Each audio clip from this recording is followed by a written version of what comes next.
Bonjour et bienvenue sur JNZ Sport. Très ravi de vous retrouver pour ce nouveau rendez-vous. Nous sommes venus ici avec le ministre de l'Industrie, son Excellence Louis Watoum. Lui pour la production et moi pour le contrôle des exportations et des importations. Parce que le gouvernement, par ma voix, a pris quelques mesures il y a quelques temps portant interdiction momentanée de l'importation de certains biens, notamment les boissons, les carreaux de faïence, etc. Et donc je suis venu me rendre compte de la quantité produite ici pour me rassurer que la mesure du gouvernement a été bien accueillie. Et la grande surprise que j'ai eue ici, c'est que cette entreprise Pepsi produit 1 200 000 bouteilles par jour, s'il vous plaît.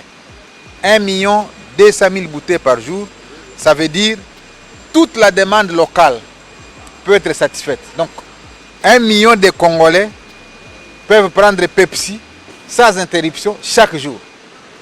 Et donc, pour ne pas tuer l'industrie locale, eh bien, le ministère du Commerce extérieur doit contrôler les importations. Parce que si on tue cette industrie locale, eh bien, on va à la contre du premier engagement du président Félix Tshisekedi, qui, le 20 janvier 2024, lorsque il prêtait serment, il a clairement décliné les 6 engagements. Et le premier engagement s'appelle création d'emplois. Et donc, nous devons protéger l'industrie locale et donc protéger les emplois qui constituent les engagements du président vis-à-vis du peuple. Donc, je suis heureux de constater qu'il y a un grand stock ici et que désormais, les Quinois et les Congolais vont retrouver Pepsi des années 80, vont retrouver Mirinda des années 80. Et j'ai eu à voir dans l'histoire, c'est que la première bouteille produite de Mirinda à Kinshasa date de 1997. Ça fait 27 ans. Et 27 ans après, le président Fachi ressuscite Pepsi à Kinshasa. Je crois que le peuple congolais le retiendra. Cette entreprise a été initiée il y a seulement 3 ans. J'ai à mes côtés M. Hervé Claude, qui s'est rendu dans plusieurs pays, qui a été dans les négociations pour que finalement cette entreprise puisse avoir lieu, parce qu'il était l'envoyé spécial du président Félix Tshisekedi pour ces négociations qui avaient été menées en son temps. Mais ici, j'arrive comme ministre du Commerce pour me rassurer que la quantité produite ici va nous permettre de satisfaire la demande locale, mais également comment nous pouvons faire des exportations dans des zones où on a besoin de Pepsi. Déjà, Congo-Brazzaville fait la demande, le Cameroun fait la demande, le Gabon fait la demande et toute la partie ouest africaine fait la demande parce qu'il n'y a aucune usine Pepsi qui est basée là-bas.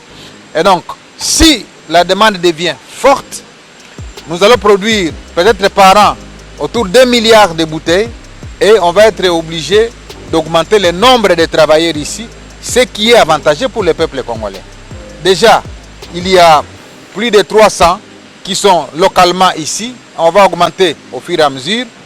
On va faire promener dans la ville de Kinshasa, par exemple, les petits pousse-pousseurs. Il y a autour de 840 femmes ou filles qui auront de l'emploi immédiatement pour promener les produits Pepsi dans toute la ville de Kinshasa. Et donc pour moi, c'est un honneur pour la République.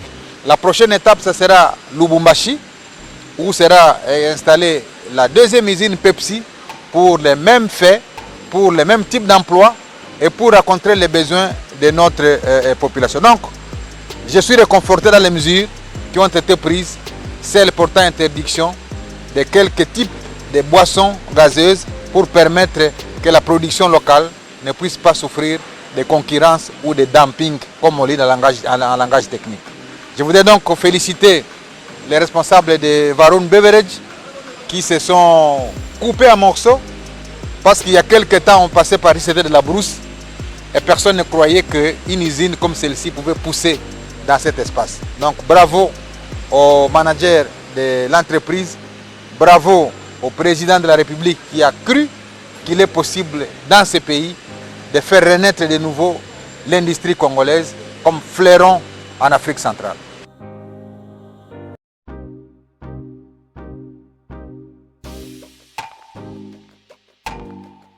La vie, c'est la croissance. Le business, c'est la croissance. On croit ou on meurt. Philip Knight.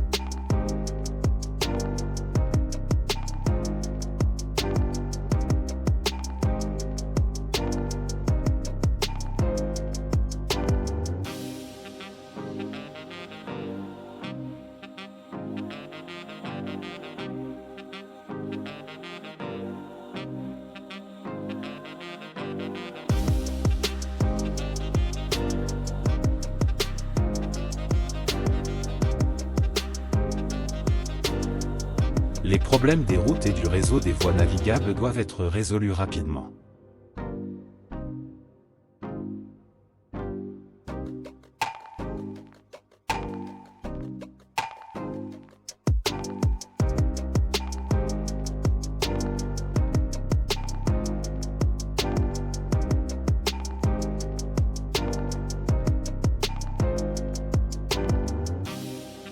Les problèmes des routes de desserte agricole présentés au ministre de Développement Rural, rapporte l'ACP.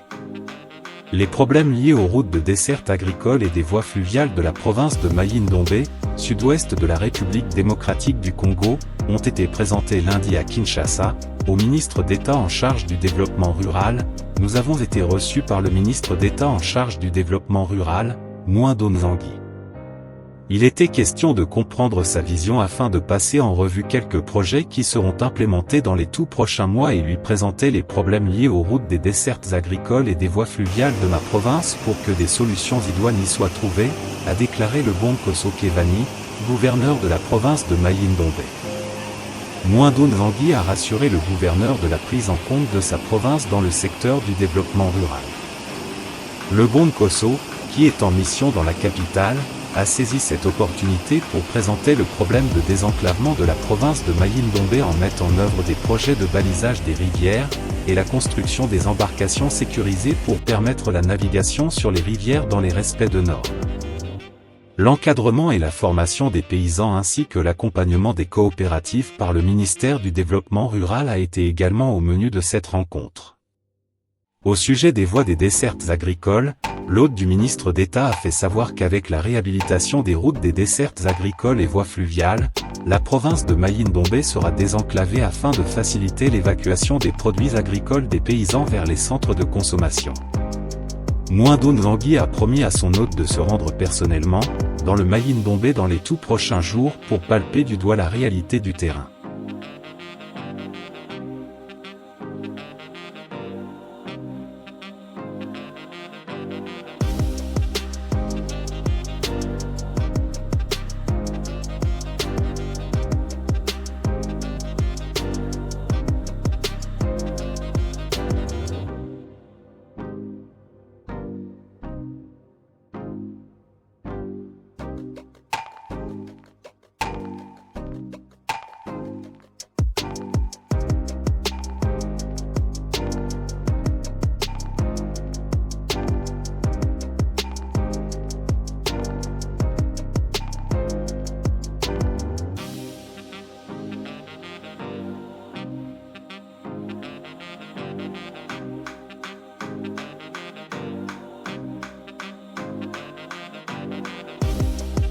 Le dumping ennemi de l'industrie locale congolaise.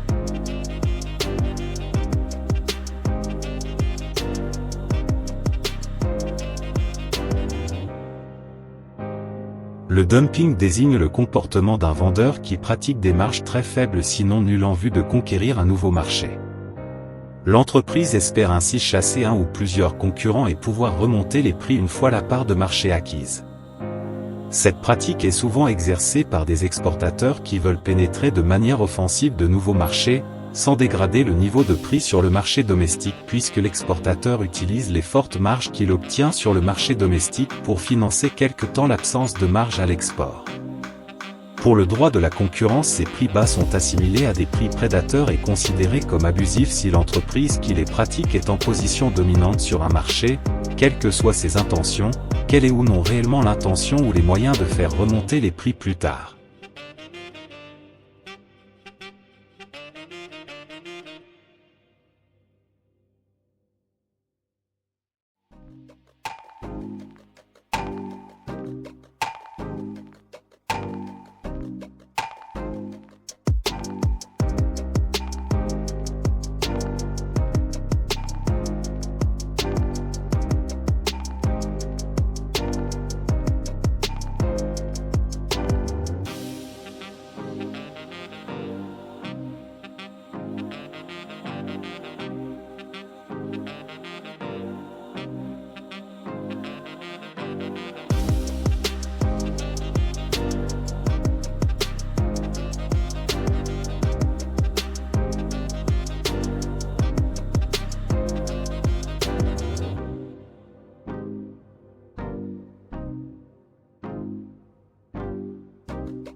Nous ne pouvons pas être en mode survie. Nous devons être en mode croissance. Jeff Bezos.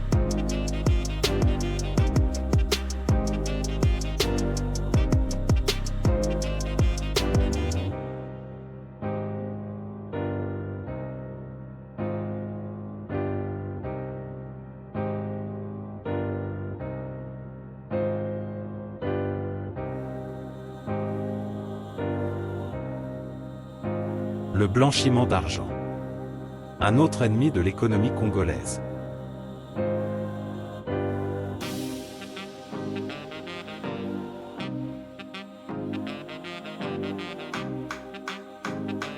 Le blanchiment d'argent est l'action de dissimuler la provenance d'argent acquis illégalement, en la convertissant en une source légitime. Cette technique de la criminalité financière permet d'utiliser des revenus illégaux sans être inquiété par les autorités. La nécessité du blanchiment est donc liée à une infraction sous-jacente, à savoir une activité dont le revenu est illicite ou a échappé à l'administration fiscale. Ces infractions sont listées par le groupe d'action financière et dans le code de procédure pénale de la plupart des pays. L'inverse du blanchiment d'argent est le noircissement d'argent.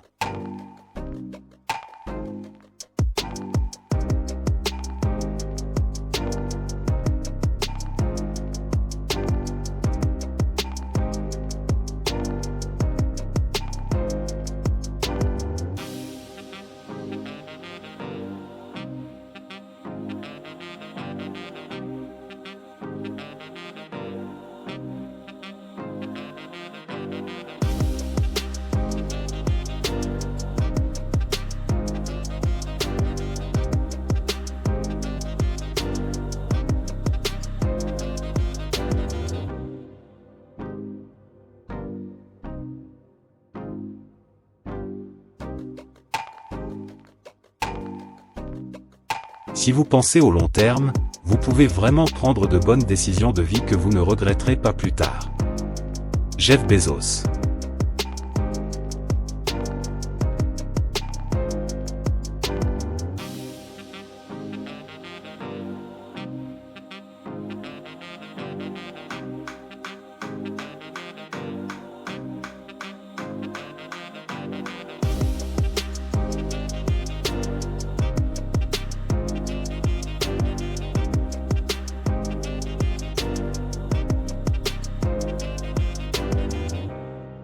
Merci de nous avoir suivis, n'oubliez pas de vous abonner à JNZ1 Sport si vous ne l'avez pas encore fait. Portez-vous bien, à bientôt.